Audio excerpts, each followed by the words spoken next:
In this video, I'll be showing you how you can queue songs on Spotify. So if you are listening to a song and you want to play another song next, I'm going to show you guys how you can do that on Spotify. It's very simple and easy. So now let's open the song I was listening to, Bob Marley song. So I tap on that to open it. Good. And now let me show you guys the feature that's going to help you queue your songs. So you can see at the bottom right corner of your screen, behind the share button, tap on that. Good.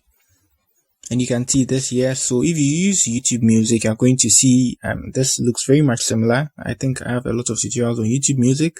So with Spotify, you need to be on the premium version before you can queue your songs then, but it's simple and easy, just like on YouTube Music. You just need to tap on the song and you drag it. So currently this is a account I just use to listen to music, so I don't have a premium version. But then if you, in your case, you have a premium version which is not expensive, I think, but then depends on you, you can just do that and then you drag. So let's say elevate, you just tap on the song and then you drag it on top. So if you don't have the premium version, you're going to use the automatic shuffle by Spotify, which is not also bad as well. But then if you want to queue them, I think you need a premium version. So I think I've showed you guys how to queue your songs on Spotify. So if you're on premium version later and you want to queue songs, that's how you go about it. So that's it for the video. If you're new here, you give me a like, subscribe to my channel. Peace.